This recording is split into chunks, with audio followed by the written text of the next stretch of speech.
Join On the Sofa with Esther, Tuesday's Words of Wisdom, for a Christmas special with British photographer, artist and poet Michi Masumi as we talk about alcohol dependency, sobriety and healing, an open conversation about addiction.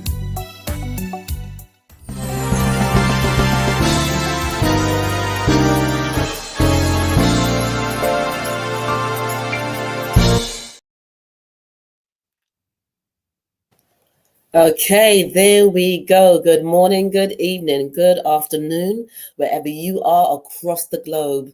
I'm just going to welcome on a dear friend and a wonderful human being as we're going to have a really powerful, honest, and open conversation, but a conversation that needs to be had on so many levels. So, welcoming Michi Masumi onto the platform. Welcome, Michi. Good evening, everyone. Good morning. Hiya, Esther. Let's do And this. let's do this. Let's do this. Welcome to On the Sofa with Esther, Tuesday's Words of Wisdom.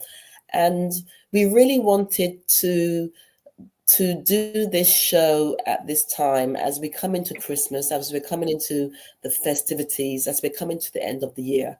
Excuse me, because there's so many people that will be dealing with so many different issues, and one is with alcohol. And Michi really wanted to talk about her journey and with alcohol addiction and how she got here and some of the things that she experienced that created, I would say, this, it's not so much a vacuum, but created this environment that she's been working to come through. And that's where the healing comes in. So, Michi, before I go any further, though, my dear, I'd like to ask my guests in a nutshell, in a peanut shell, in a crab shell, who is Michi Masumi? Oh, I'm still figuring that out. Shell. But yes, you know what? I'm just a everyday woman who has been through some challenges, but has been through some wonderful experiences.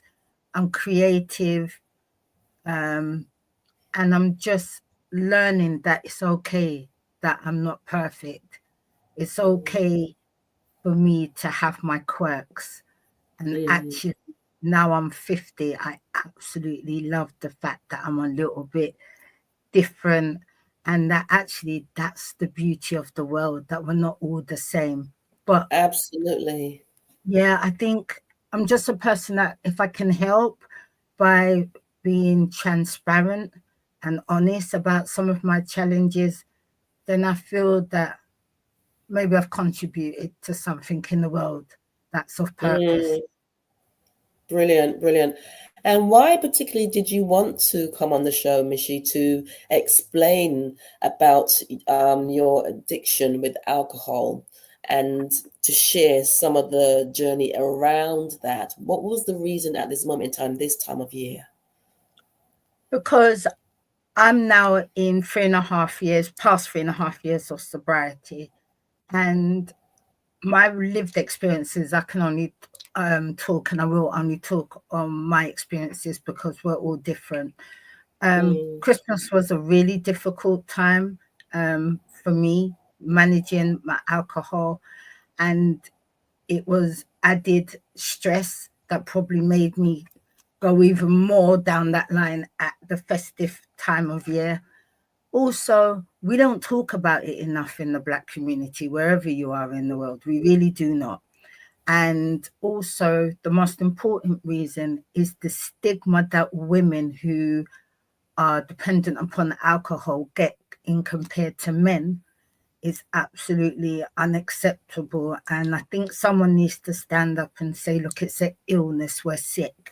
And regardless of our gender, the community, whether it's your Black community or the community where you live, your community of friends or work, we all need to start breaking down this stigma and stereotypes of what people think alcohol dependency looks like. And I thought by coming on to your wonderful show that maybe me being honest and putting myself out there And that's not to say other people have to, not at all. But I just felt we could open a conversation. And if there are people that are Absolutely. struggling with alcohol dependency and they're on their own or they're hiding it, then this is a way for them to hear a little bit about my journey Absolutely. into sobriety, and hopefully just let them know you're worthy, you're not well, and there is support out there. And I understand that sometimes it's about just them finding their time. Mm. But in order to get to that level where it becomes, where you become dependent upon something, there's Yeah. something that you're, we could say, not able to deal with, running away from, running to, trying to manage, not able to manage, not knowing where to go to, where to reach out to. So, can you share a bit about your journey as well that led you to become alcohol dependent, Michi? There's also, which a lot of people don't realize, is actually family behavior and cultural and social behavior that can lead many people into alcohol dependency. So, seeing as a young person that excessive drinking is the norm, Yes. that can lead a lot of young people to do that. This generation are getting much better with understanding excess alcoholism is not of any joy, the long term of it. For me, I couldn't tell you the exact time or day that I became an addict. I use the word addict for myself, and that's Mm-hmm. psychologically for me. It's because I don't like the word. And most people say alcohol dependency, but because I don't like the word, if I use it, it's a way that I just psychologically keep myself on track. I don't want to be where I don't like. So we all use different Mm, strategies, but most people prefer alcohol dependency. For me, I think it was a combination. I was already living a life of trauma. I was already struggling to cope by masking. I was masking my neurodivergencies. I was masking my toxic relationships. I was masking me not liking myself as a human being. Um, and I think probably what the trigger was that kind of led it into full blown, right, I'm dependent, mm, would be a combination of a racial attack and the transition from perimenopause into menopause. They probably triggered it in the mm, fact that I used alcohol at that time almost to forget about the attacks and also to mask the actual symptoms of being racially attacked, which was post traumatic stress disorder, OCD, anxiety, panic attacks. And then the combination of menopause, which I didn't know I was even properly in it, my mm, behavior and my personality was even becoming more erratic. And I just started this journey of I would pop to the corner shop and buy my drink. And because at that point I was frightened of going back out because of the attacks. mm. And And sorry, it, Michi, how long ago was the attack? uh, 9 years and 7 years. We had two when I moved to Medway in Kent. So the first Okay. racial attack happened within 6 weeks of moving there. And Mm, then the second one was about 18 months after moving. I still live in Medway, and I've never had any issues since. But those two attacks really was the turning point and the trigger of all of the traumas and all of mm. the Before. neuro behavior that I didn't understand and I couldn't manage. Those racial attacks, the side effects of that was like the straw that broke the camel's back. And there isn't sufficient support in the community at the moment in the UK, and that's nothing to do with medical staff. It's the infrastructure is just broken. So there wasn't proper Mm. victims.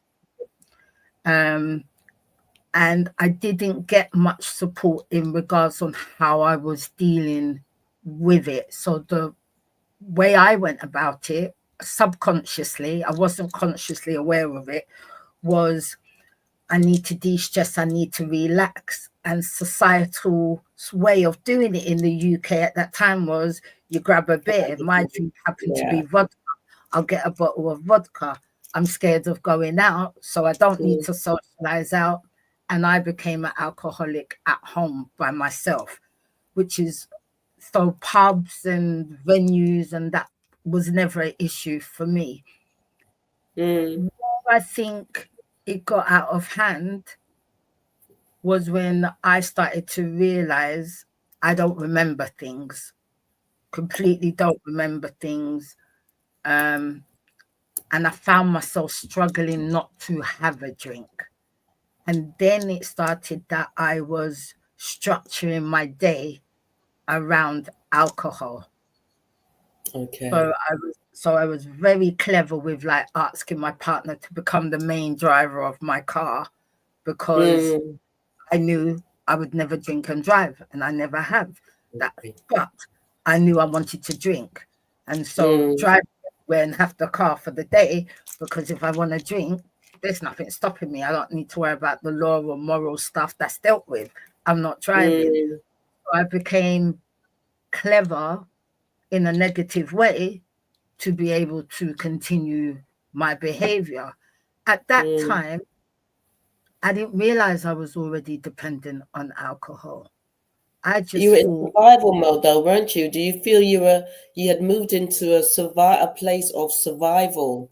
I, Because sometimes yeah, because sometimes when we go through stuff, we do things in survival mode and in protection. We're protecting ourselves, and even though we know something's wrong, we're not always able to identify what is it that I need to do or have the courage to say this is how I'm really feeling, because then there's a blanket of shame as well. Would you say that?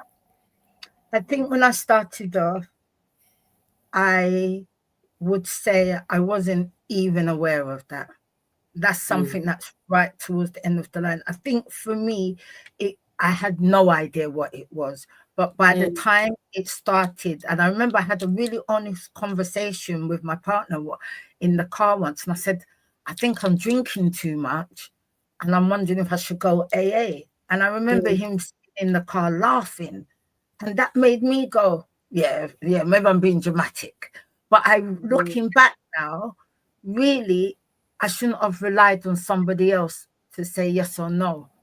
I was trying to give over the power and control to my partner because I didn't want to face the fact that no, it's not that you think you're drinking too much, you know you're drinking too much. So Mm. it's a really strange relationship because when everyone else around you goes, no, no, you're fine to me, you know, because you're the only one that knows how bad the drinking is. They had no clue I was hiding bottles. They had no Mm. clue that I had gone from maybe 2, 3 glasses of vodka and Coke in the evening, and Coke is in Coca-Cola. I don't do it, anything like that. But in regards to talking to them and having conversations, I was kind of skirting around the issue. I was making out it was the same as when we went out to a rave or they saw me at a family gathering and I got a bit Mm. tipsy. I could do the bogle, like, so those sort of things. But I knew I'm drinking in the morning. I'm getting up at 6:45 to get to Mm. the co-op before the house wakes up because co-op Wow. at 7 to get the vodka to hide it before anyone gets up. I became a liar. I became a Wow. liar. I learned skills that I Mm. never learned when I wasn't drinking. And I'm laughing about it at the moment because it's important. Yes, it's a serious subject, but Mm. to heal, it's okay sometimes to look back and go, oh my God, Absolutely. did I Yeah. do that? Like, I would not go out without my hair and my wigs at the time looking perfect. But for my vodka, I would have my hair sticking up and my slippers. And it's weird because I go to the same co-op now and they all talk to me the same. And sometimes I wonder, do they want to say, you haven't brought alcohol for nearly 4 years? Because they see the Yeah. behavior of someone. I mean, there was times I was going in 4 times a day. So it's clear to the staff, no, this Well, person has, but that because something's happening. I'm known as a functioning alcoholic, it didn't show itself until towards the end of how much I was consuming and how much control I did not have over my consumption. Okay, so there's two things I want to sort of tackle, Michi. You said that the attacks, they were like the triggers for you sort of start diving into, your alcohol addiction. But those triggers, there was stuff that had happened before. So it was probably the build up. So we got a few messages. There's Jeremy Curtis. He said, love and hugs to Mishi. Thank you, Jeremy. And Jamila Zana Muhammad. I hope I pronounced your name correctly. Hugs, Mishi. Thank you Thank very you. much. So, do you mind if we just go back a bit then to unpeel a little bit some of those traumas um, that were dormant? Yeah, I was Oh, probably, Basil, thanks then. Your faith and willpower is stronger than anything. Thank you, Basil. God bless you, Yeah. blessings. Thank you. Um, I know that I was abused from the age of about 3 years old because I was in and out of care. By the time I was 16, I had started a very toxic and dangerous relationship, which resulted in me having about 7, 8 years of domestic violence. Um, What, from my 16 or before? From 16? from Okay. 16 years old, because I was a parent already. So that lasted about 7, 8 years. Um, as I got older, I wasn't in abusive relationships. I was more in toxic relationships. There's a difference. So the So what is the partners, difference? the partners I was with, they were not abusing me financially, mentally, emotionally, sexually, but they were not the people that I should be in a relationship in because they were not in the right place. So if you get two people that are coming from trauma Trauma. together, Mm-hmm. we don't necessarily abuse each other, but we create a toxic environment for one another, Absolutely. ourselves, and anyone within that environment. And what you get is that sort of doof, doof, doof EastEnders drama all the time and a Mm, circular that doesn't break. So I'm able yeah. to understand that I am a magnet for toxic. I'm not now. And then I experienced domestic violence for the second time, but this time it was less physical. There was physical in it, but more emotional, mental, financial. And so I think by the time the racial attacks came, I think my mind, body, and soul just got to a point where I was like, it's Right. got to be me. There's something with me. And then you start to really you lose your way because the only thing I've ever not had issues with is being in England, being black. And we know there's racism, we Mm, know there's bias, we know there's discrimination, but I had never experienced in the country that I'm born in, the country that I've worked in and I support wholeheartedly, being racially attacked in my own country. And I think what happened was there was no safe mm, space for me. I felt that physically there was nowhere, no one, and I was holding up a family. And really, I was trying to hold up myself. But at this point, my body and my soul had left, really. It had left this earth. And it might sound weird to say, no, no, it but doesn't. I was just literally, it was like there was nothing in it. anything that you would say was a spirit of somebody just left. And then I found Mm. myself stuck in post-traumatic stress disorder, stuck So in menopause, and stuck in a in an abusive relationship all at okay, once. So okay. yeah. So with the racial attack, so it was a physical attack, yeah. Yes, And yes, yes. was it more than one person, or was it The first attack was more than one person, and the second attack, um, it was a group, but okay? um, I wasn't the main person that got hurt in it. So Mm, yeah, I don't want it to seem like it was that. Um, I have to okay. be careful because I have to respect other people that were involved. Um, what I will say is I'm quite a forgiving person. So Mm, in my eyes, I've forgiven them because I think they're educated incorrectly. And I think mm, when society makes race the target, whatever side, because we know racism goes across all races, there is not no race yes, that can't be racist. I think what absolutely. happens is uneducated people who have issues with the way the government are running things look at the first newbies in their area who look different from them, and they take out their social Mm, issues and make it a race issue. And so for yes. me, they're not nice people. I Mm, accept they're not, but I'm not going to hate them. I am not mm, of I'm going to forgive them and I'm going to keep it moving. They're the ones that have to look back and say, why did we do this to this woman, her partner, and her kid? Um, mm, so I keep it moving. Did it affect me? Absolutely. I hope that maybe they're listening and they mm, understand the effects of their yeah. behavior. But at the same time, I wish them healing and I hope they move on in their life in a better way. And, I leave that in the Almighty's hands. But We've I got a do, few more. that's the triggers, yes.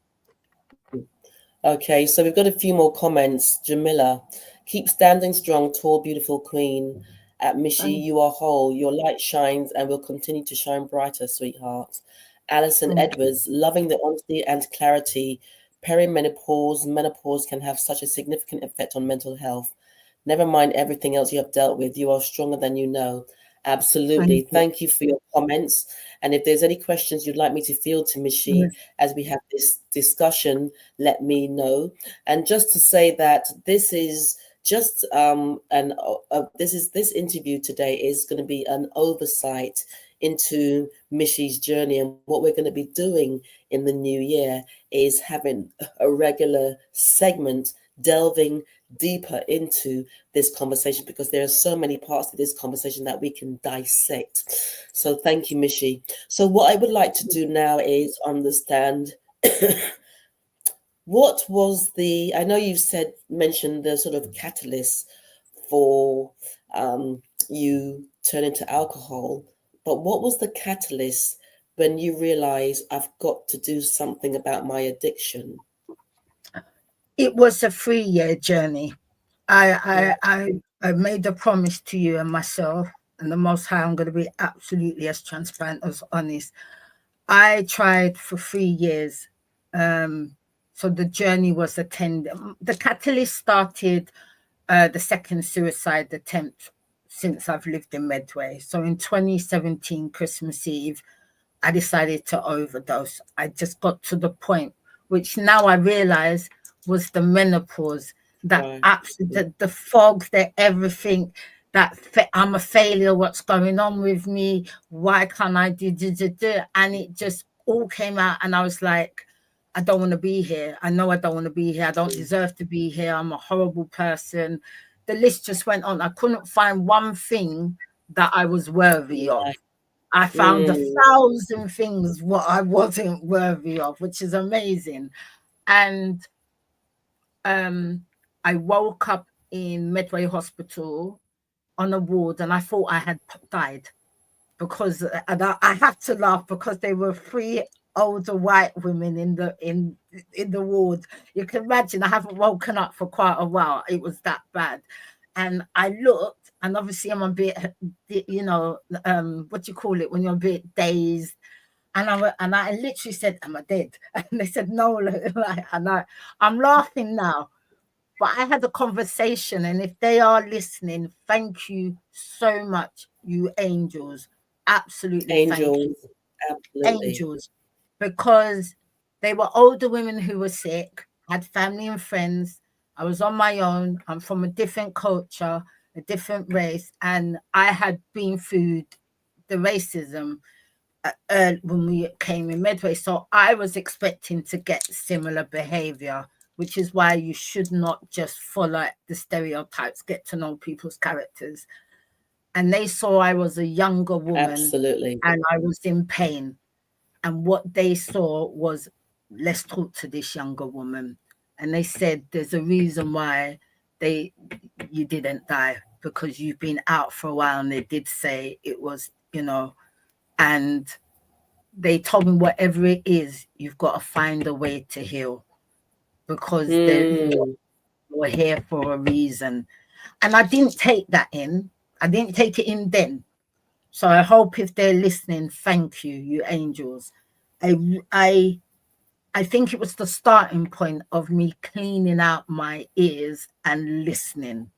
And the next kind of pivotal moment was, I can't lie to you and say I was doing it for my children, because I wish I was, but that wouldn't have got me into sobriety. mm, You have to do it for yourself. The bonus is that I'm lucky I still have a relationship with all of my children. Many don't, and that I have become a better mum for it. But at the time, it was one day I sat down and I was drinking, and I just said, I'm going to die, and I know I'm going to die soon. I knew, I could feel my body was just not the same.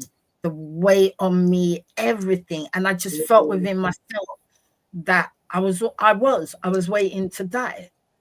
And it still didn't get me clean, because what happened was, I knew the likelihood was I would die. I was attending peer groups with Turning Point. mm, I was going and having, the alcohol testing, make sure I was doing all of those things.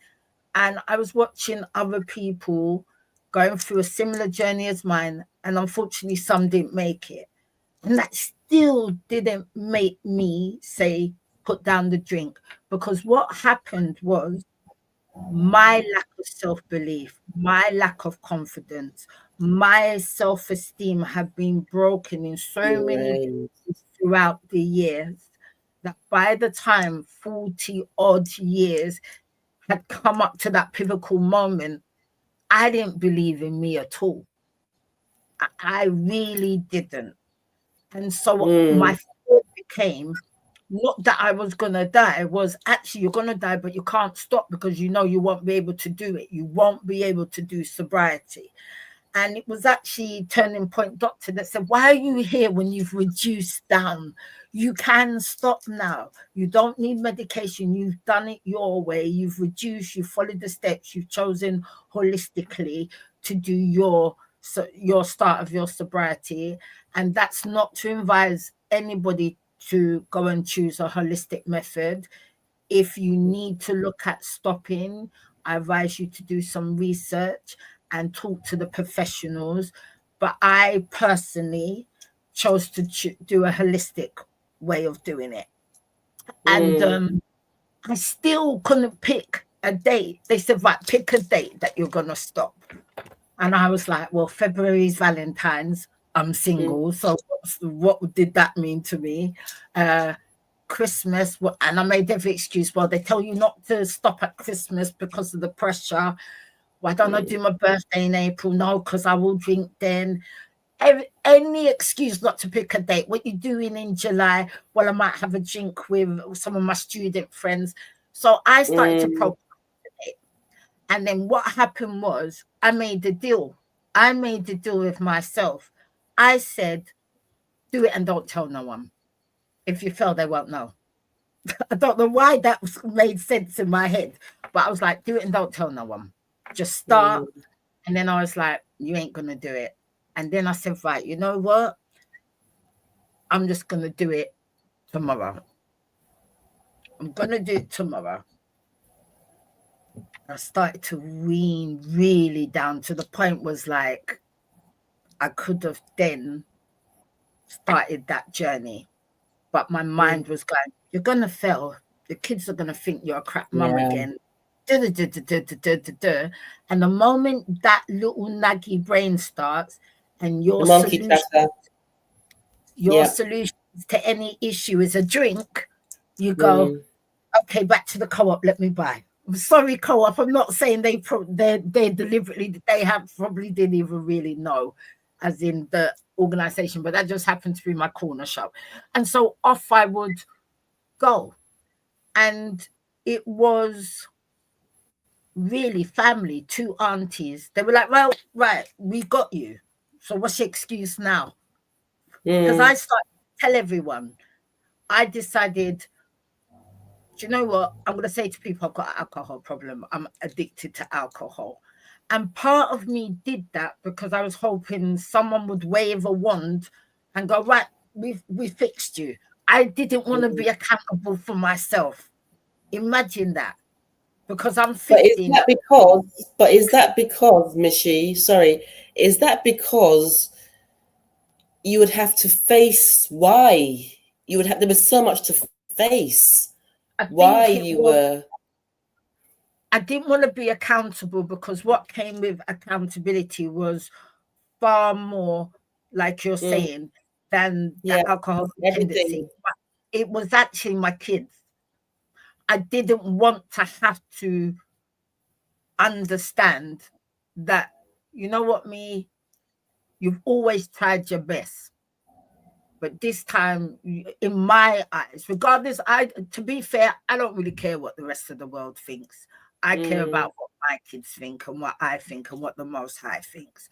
So in my eyes, I had gone below the lowest that anyone could go. How can you have a Mm. child or children and be an alcoholic? And it don't matter if I'm a functioning alcoholic. Putting that in the front don't make me no better than no one else. It was Mm. my own self-shame. How did Yeah. I get here? Yeah. How, and really was, I'm losing my relationships. Will I ever get them back? Can I live not having those relationships there? Because that's the reality for a lot of us that are dependent on alcohol. You know, our Mm. family and friends have hit their tethers with it. We've said we're going to stop a million times. So Yes. when you make that decision to stop, even you yourself have to go. Am I just saying it because I need them here, but I don't know how to explain I can't do it without them? And it's the Mm. constant guilt. You pick up the drink. Oh my God, Yeah. I forgot that date when I was supposed to pick them up and do blah, blah, blah, blah, blah, blah, blah, blah.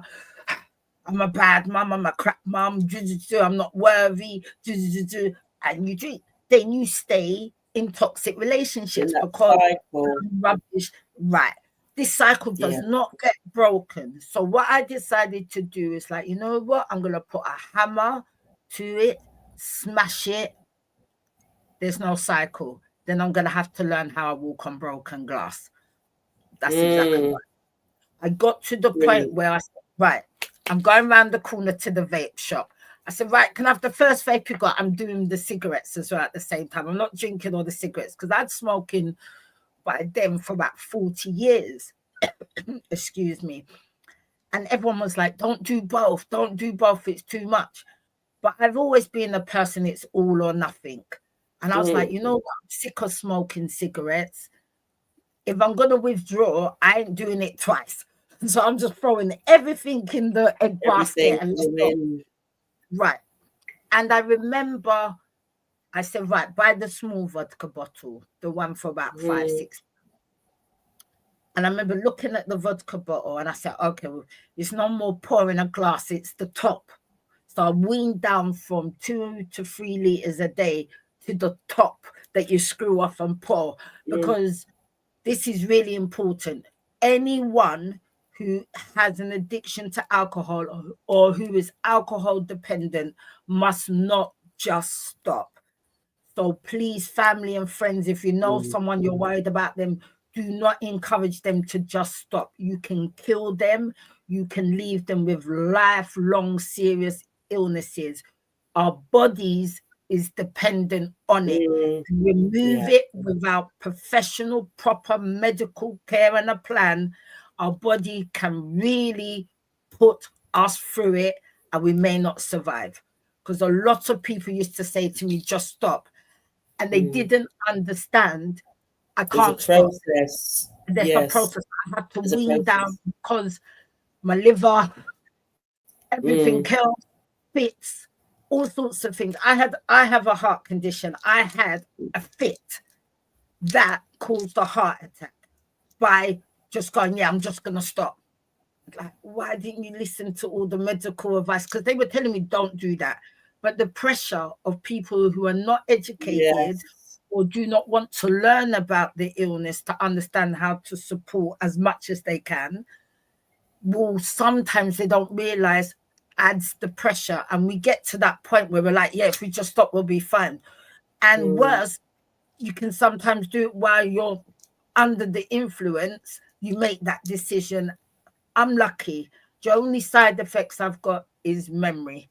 I struggle with mm, memory, which I know is okay. alcohol damage, but also I'm in the middle of menopause, so that probably ain't helping. So we'll figure out really how damaged it is when I finally get over the other side of that menopause hill.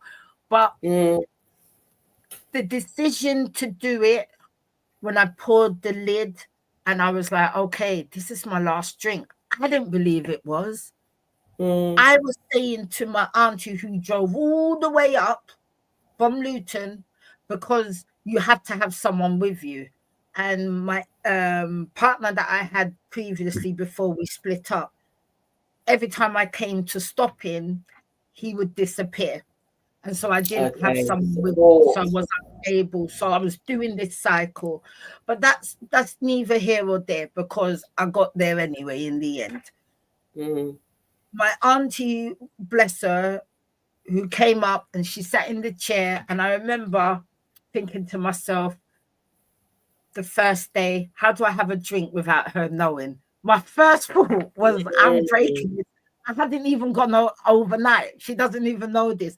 I was like, how do I, like, if I go out, and my auntie is very God fearing. So I knew mm, that she would speak tongues until I couldn't find the co-op shop in England. So I was like, okay. And then on the same time, I'm praying to the Almighty, saying, God help me. Because it was uh, literally like the devil was telling me, like, you can't cope. You know you ain't gonna cope. mm, I never got the shakes and those things. Mine was the sweats. I mean, literally, I would wake up and you would have thought I'd done a deep dive swimming in my bed. I would mm, just pour of water. I think that's why my locks grew so well in the beginning. Bless you. We got to make jokes out of bad things sometimes. But imagine that's your first thing, not celebrating that you've gone 24 hours or 12 hours. It was, okay, this is too hard. I ain't even got into full withdrawal yet. It was just that irritation of I need a drink. How do I mm. deceive my auntie? Like, that's where alcohol dependency takes you. You have no respect for anyone. You will deceive them to You get would do your, what you need, what you feel you need to do. yeah. Sorry, there's a few more. There's a few more because we've got about, I would say, and about another 10 maybe 10 minutes left. Because, like I said, we're going to dissect all of this as we go along. There's another part that I'd like to come back to as well is the impact it had on your children and how you started to build the relationship with them, but also how did they see you, the eyes that they viewed you through, and um, and then I'd also like to dissect with the healing now, with the healing, because the drinking is part, dealing with the drinking is part, but then there's the healing, the underlying thing. And so people, you're going to have to wait till next year to find that out. But like I said, Michi, there's so much to this journey, to her journey. I'm so glad that she is honestly and openly sharing about that. Faith Ezugwu, I hope I pronounced that correctly. Sending you hugs, Michi. Thank you for talking about this issue. And Basil Bankston, what's great is your thoughts, words, and actions turned everything around. And as I'm listening to you, even with the menopause, also when we come to that space of healing, also like you talked about, claiming and clawing back your confidence, because also what we think about something can really change how we experience that. And I feel that you are really coming into your power. So even with the menopause, we can put claim to that experience. Yes, Yeah. So yes, we are, because and this is your story, but I know for myself, when I experience certain things, I'm not claiming it. I'm not calling it, this is mine. I am not saying I have this, I am. And it's yes, interesting how even today we were talking about this with some other people, and they were talking about what they've experienced or what they've been feeling. And they said, we're not claiming that. We've been to hospital many times. They've done x-ray, this and that. They haven't found anything. And I feel you've come into that place where, because you're finding you again. And the healing part, though, the healing of what happened in those formative years. So one moment, Alison Edwards, can you comment on the journey of unmasking, please? What were the key steps, logic of it? Okay, so I'm going to extend the show till 9, so that's another 15 minutes. But if we can answer this, and then we'll sort of wind down. And like I said, in 2025, at the end of every month, we are going to keep on yes. peeling, unpacking this, because this is important. And healing comes in many different ways. Whatever your baseline trauma is, if you can Mm. see healing as a way through. So let's answer Alison's questions. Can you comment on the So, journey of unmasking? so I think I've been masking all my life, but I didn't know it was masking because I'm one that generation of especially women who are between 40 and 60 and beyond, and we're the lost generation in regards to neurodivergency. So for example, it's been agreed I have neurodivergencies. They believe it's more Explain that as ADHD. well, Michi.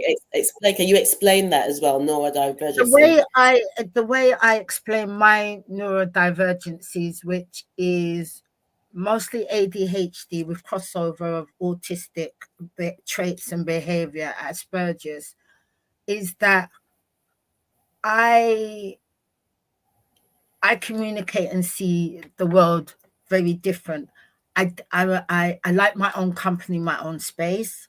Um, I'm not very tactile, which affects relationships I've been with. So I'm naturally uh, described as masculine, even though I'm actually really feminine. But the way I dress, which is become my armor, my self expression. I don't know certain social etiquettes. I've learned a lot from films and TV shows on how you're supposed to be. For example, when we may have a conversation, say you say, "Oh, I hurt my foot." I might say to you a whole story about me hurting my foot back in 1985. And people used to misunderstand that as me wanting to steal your joy, or you can't have your conversation without me too, kind of. And it's only now I can explain to them that no, I get uncomfortable. I don't know quite what I want to say. So my idea of letting you know I understand is to relay something that Relate. I've been through. Yeah. Mm. And where a lot of people misunderstand people like me with those types of neural traits, because we all got our own traits. I Part of my traits I have overlap, so personality disorder. So I am very happy to talk to myself as though it's another person. It's not mental health issues. That again gets confused. Is that Okay. There's a I lot talk to out that. I talk out loud to myself because I need to hear things and Hear see things, things. have a structure. If I don't hear it and see it, I can very much just go right through it. It goes out my mind. Um, I do about 50 things at once. I happily skip 2, 3 days of sleeping. That's my ADHD. I forget things. uh, Okay. I Okay. This is struggle. there's so Yeah, much. There's so so much that much I. things. Oh my gosh. There's. Yeah. There So is so much. if it's okay to finish, so the unmasking came Mm, when I decided that I can't live and die trying to fit into society's ways. I can't do it. I'm part of society, but I mm-hmm. felt I was imprisoned. I've lived 46 years, 46 and a half years in a societal prison. And it's been an imprisonment because my neurons didn't fit in with social norms. My color, my race didn't fit in with social norms. My tattoos, the way I speak, even though I'm super intelligent, didn't fit in with the norms of an intelligent person. And so a Mm, lot of the traumas is because I'm constantly trying to fit into boxes that are man-made, and that was killing me. So the masking has come because I realize my safe space is me. mm, And the moment I made myself safe for myself, I now, I'm very honest, probably get on people's nerves, going, I got neuros. So, and that's all I say. So if mm. people think I'm a bit off key, I'm not mad, because that's the terminology they throw at us. I'm not crazy. We haven't all having a breakdown. I just roam the earth in my own quirky way, but I don't harm no one. So Mm, live and let live. I'm mm, gonna this is unmask, and I'm a much more better human being. And actually, I'm better at my job. I'm better in the community when others are not forcing me to fit into their box. And I hope that okay. that's probably one of the most important things that I would love to say today. We really must stop putting people in our boxes. My box is not your box. Do you know what I mean, Esther? I've got to accept this is my box. I see the world quirky. You don't have to see the world that way. I should love you, respect you, work with you on your in your box, instead of trying to break down your box and force you to adapt to being in my box. How is that Mm, helping anybody? okay. But it's interesting, and I mean, I want to really expand on that because a lot of people probably feel that way, and so it's it's also how we perceive the world perceives us, because a lot of what you speak about I understand as well.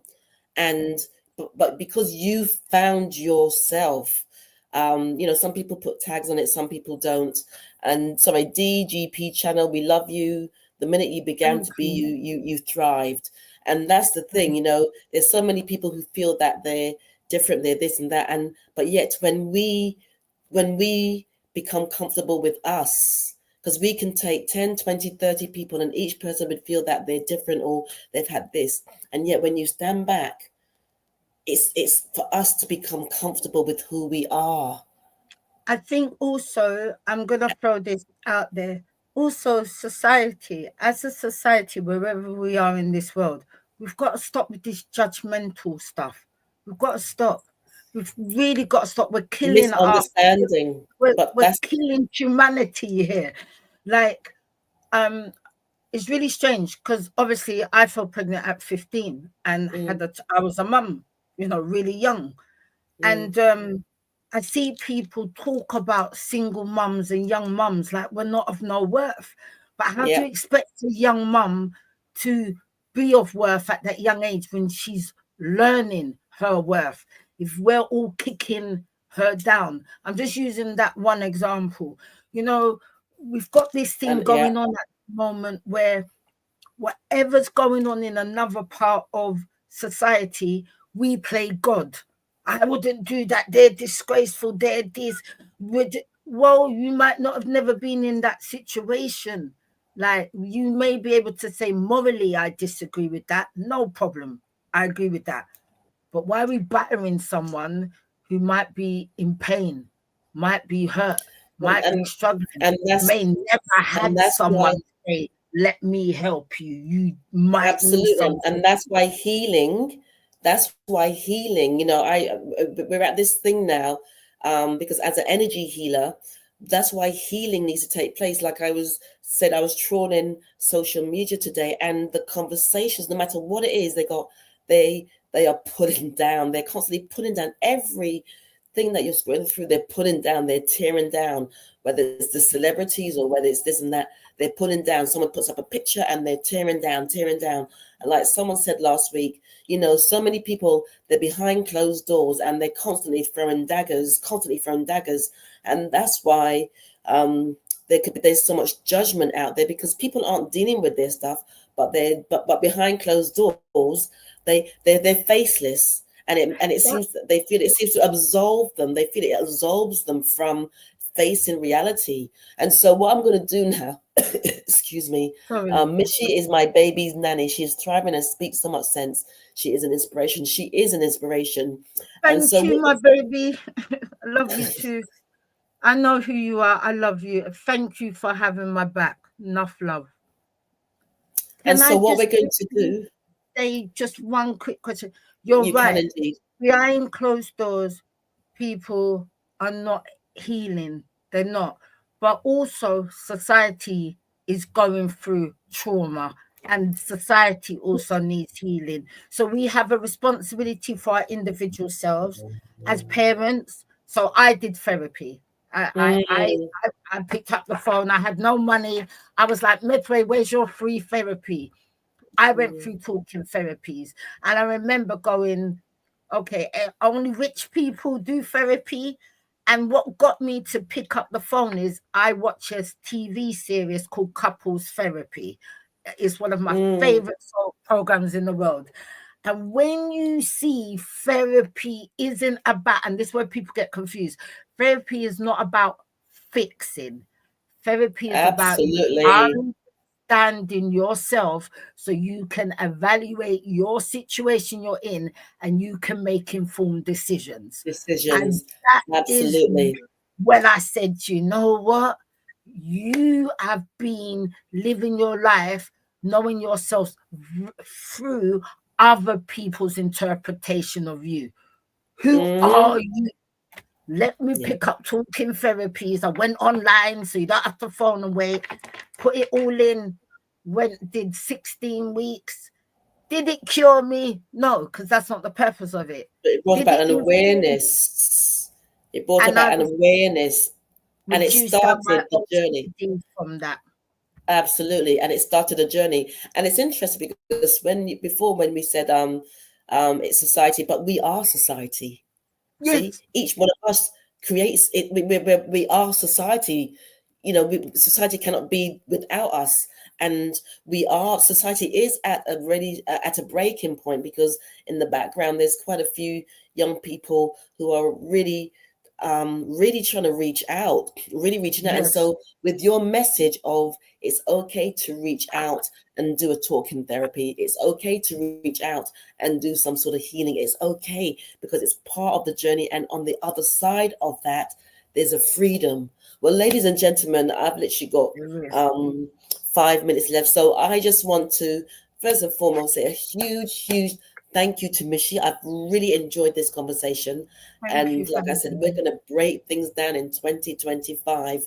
But I know she just wanted to come on here and share her journey, because as we come into the festive season and the new year, if you're ever in a place of struggle, and I'm sure people can reach out to you, can they, Michi?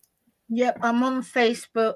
I Yeah. will say if you are struggling with any dependency during the Christmas festive period, which we know is a struggle, please keep a diary of how you were feeling when you took your drink or you decided to do whatever is your dependency. Keep a diary. Keep a diary of the emotions, the times. You don't have to stop right now, this moment. That's not what this is about. It's Mm. about just giving you some support to think about Yes. when maybe I'm ready to do this. But think about it by also talking to professionals, and there's loads of free confidential lines. Stay safe, and family Mm. and friends. I know it's hard to watch someone harming themselves, but they still need love through that. If you can give them a hug through it, you can tell them, I don't agree with your lifestyle. But one thing Mm. I missed is no one hugged me, no one told me I love you during my dependency and told me it's okay, I'm hurting. They're gonna try and stick with me. So I know we push you to your Mm. limit, but remember, half of the reason we're in this state is we don't feel a connection or love. So please just let them know we don't maybe agree with your ways, but we love you. Yes, brilliant, brilliant. And there's just two comments before we tie things down. Jamila, every lane is colorful.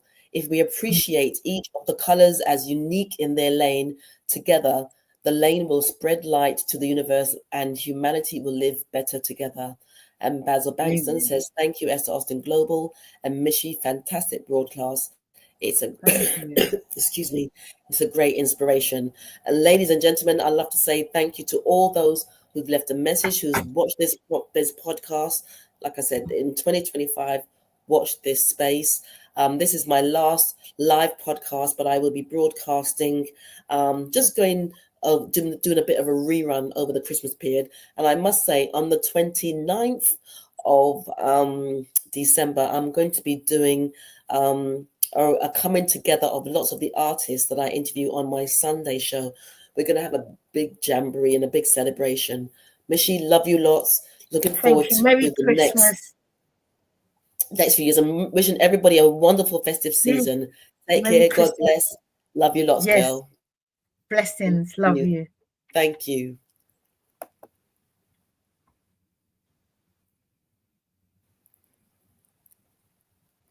Okay. Can we talk?